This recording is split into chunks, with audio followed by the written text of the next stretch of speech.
नमस्कार, आप सबका यहाँ स्वागत है। जैसा कि आपको मालूम है, 2 अक्टूबर 2022 से जन सुराज अभियान के तहत जो पदयात्रा हम लोगों ने पश्चिम चंपारण के गांधी आश्रम भितिहरवा से शुरू की, उसको अब करीब 18 महीने 4 दिन हो गए हैं। और इन 18 महीनों में पश्चिम चंपारण से चल के पूर्वी चंपारण, शिवहर होते हुए गोपालगंज, सिवान, छपरा, वैशाली, समस्तीपुर, मुजफ्फरपुर, सीतामढ़ी, मधुबनी, दरभंगा, बेगूसराय, खगड़िया होते हुए हम लोग आपके जिले सहरसा में अभी कुछ 10 दिन पहले आए। अभी मैं सहरसा में करीब 15 से 20 दिन और रहूंगा।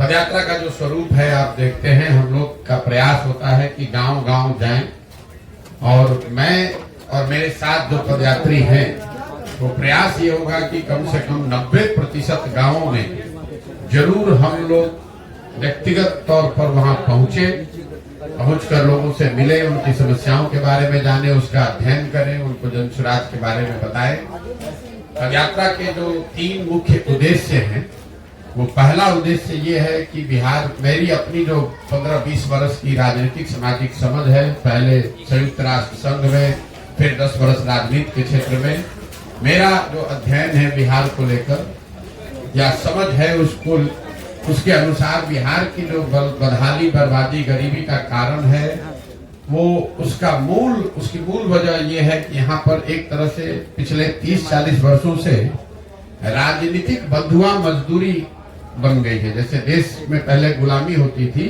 वैसे बिहार में राजनीतिक तौर पर लोगों की गुलामी हो गई है, चाहे वो जात के नाम पर हो, हिंदू मुसलमान के नाम पर हो, या भाजपा के डर से लालू और लालू जी के डर से भाजपा। तो ये जो समस्या है, हम लोग बात करते हैं कि बिहार में सड़क नहीं है, पढ़ाई नहीं है, रोजगार नहीं है, गरीबी है, पलायन नहीं, ये सारी बातें लोगों को पहले से पता है। हम लोग आकर एक दिन देखते हैं, नेता लोग आकर उस पर चर्चा कर सकता है, पत्रकार उस पर लिख सकता है, लेकिन जो लोग इस जीवन को जी रहे हैं, उनके लिए तो डेली का काम है। इसके बावजूद वो लोग फिर जाकर वोट उन विषयों को छोड़कर दूसरे विषय पर क्यों देते हैं? तो उसकी ये 4 वजह मुझे जो समझ में आई है कि लोग यहाँ पर अपनी समस्याओं से जूझते हैं, परेशान हैं, लेकिन जब वोट का वक्त आता है तो वोट यहाँ पर मुख्यतः 4 विषय पर लोग दे रहे हैं। पहला, अपनी जाति के आधार पे। दूसरा, जो जाति से बचा वो धर्म के आधार पर। ये मानना कि सिर्फ बिहार में हर व्यक्ति जाति पर वोट दे रहा है, ये भी बिल्कुल सिरे से इसको मैं खारिज करता हूँ। और इसका उदाहरण भी मैं हमेशा देता हूँ कि अगर हर व्यक्ति बिहार में जाति के नाम पर ही वोट दे रहा है, तो नरेंद्र मोदी जी को वोट बिहार में दे कौन रहा है? उनके जाति का तो बिहार में आदमी नहीं रहता है। तो ये दिखाता है कि हर व्यक्ति जाति के नाम पर वोट नहीं दे रहा है। जो व्यक्ति जाति के नाम पर वोट नहीं दे रहा है, वो हिंदू मुसलमान विचारधारा, राष्ट्रवाद के नाम पर वोट दे रहा है। लेकिन इन दोनों के बाद भी करीब आधी बिहार की जनता 2 विषयों पर वोट कर रही है। वो है लालू जी के डर से भाजपा, जिसको आप कह सकते हैं विकल्प के अभाव में। भाजपा को दे नहीं सकता इसलिए लालू जी को दे रहा है, लालू जी को नहीं दे सकता इसलिए भाजपा को दे रहा है। इन चारों चीज को अगर आप जोड़ दें तो आपको बिहार में 2/3 से ज्यादा जो वोट पड़ता है, वो इन्हीं 4 वजहों से वोट पड़ रहा है। तो पदयात्रा का पहला उद्देश्य यही है कि गांव-गांव जाकर लोगों को ये बताया जाए कि आप चाहे जीवन भर अपनी समस्याओं के बारे में चर्चा कर लें, जब तक आप इनसे अलग हटकर अपने और अपने बच्चों के भविष्य के लिए वोट नहीं करेंगे, तब तक आपका भला होने वाला नहीं है। वोट आपको जिसको करना है कीजिए। इस पूरे पदयात्रा के दौरान मैं ये नहीं कह रहा हूं कि वोट किसको कीजिए, मैं ये कह रहा हूं कि आप वोट किस बात के लिए कीजिए। अगर आपको मोदी जी को वोट करना है, मोदी को करो, लालू को करना है, लालू को करो, लेकिन वोट अपने और अपने बच्चों के लिए करो। ये पदयात्रा का पहला उद्देश्य है, गांव-गांव जाकर बताना। दूसरा उद्देश्य ये है कि लोग जो मजबूरी में वोट कर रहे हैं, विकल्प के अभाव में, जिनको समझ है कि हमको जाति के आधार पर नहीं, धर्म के आधार पर नहीं वोट करना है, लेकिन उसके पास विकल्प नहीं है, तो वो विकल्प के अभाव में वोट न करना पड़े, इसके लिए लोगों को हम ये बता रहे हैं कि आप साथ में आइए और आप मिलकर एक नया दल बनाइए।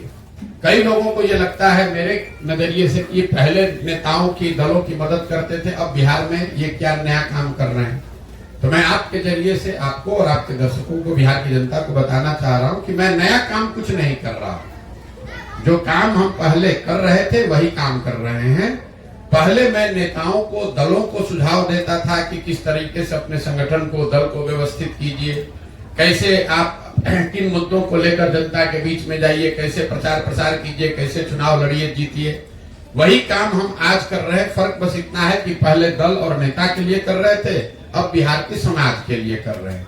तो पदयात्रा का दूसरा उद्देश्य है कि लोगों को, समाज को बताया जाए, और जो लोग राजनीतिक तौर पर जागरूक हैं, नया दल, नया व्यवस्था बनाना चाहते हैं, उनको संगठित करके उनकी मदद की जाए ताकि बिहार में एक नया दल, नया विकल्प बन सके।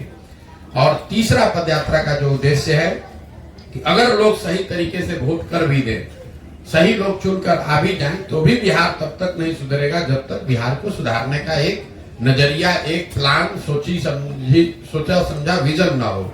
तो इस पदयात्रा के दौरान एक लक्ष्य ये है कि बिहार के 8,500 पंचायतों का जमीन पर अध्ययन करके, विशेषज्ञों की राय से, लोगों की सलाह से हर पंचायत का एक 10 वर्षीय योजना बनाया जाए, ताकि लोग ये देख सके वोट करने से पहले कि उनके पंचायत को अगले 10 वर्ष में विकसित बनाने के लिए जन सुराज के पास क्या योजना है, क्या प्लान है।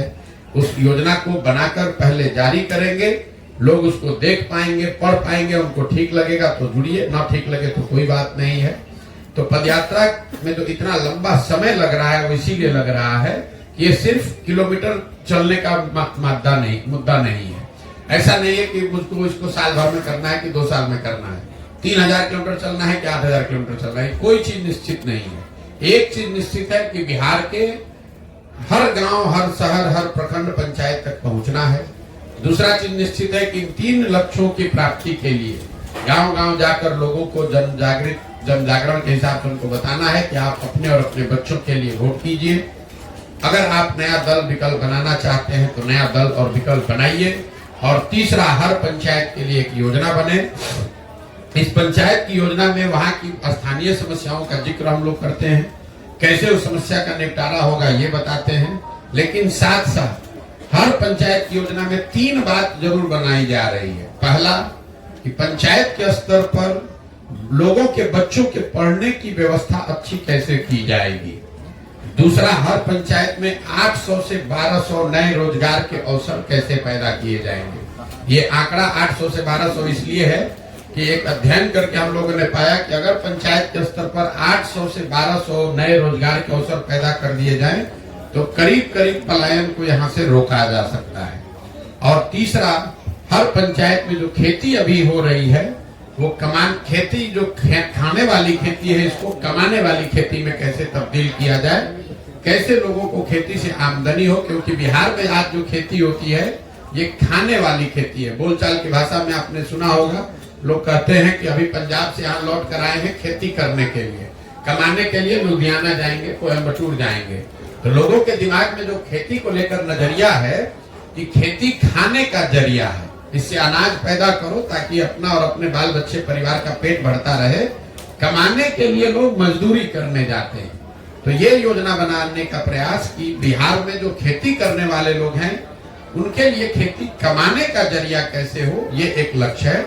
इन 3 लक्ष्यों को लेकर अभी 18 महीने से चल रहे हैं, 1-1.5 साल और लग सकता है, लेकिन पूरी तरीके से दृढ़ संकल्पित हैं। इस काम को पूरे बिहार में करेंगे। करने के बाद लोगों को एक साथ संगठित करके नया दल बनाया जाएगा और उसके बाद आगे की यात्रा, आगे की जर्नी शुरू होगी। अब आपके जो सवाल हैं यात्रा के दौरान के मेरे अनुभव या दूसरे कोई भी आप सवाल करना चाहते हैं तो आप सवाल कर सकते हैं। बहुत बहुत धन्यवाद।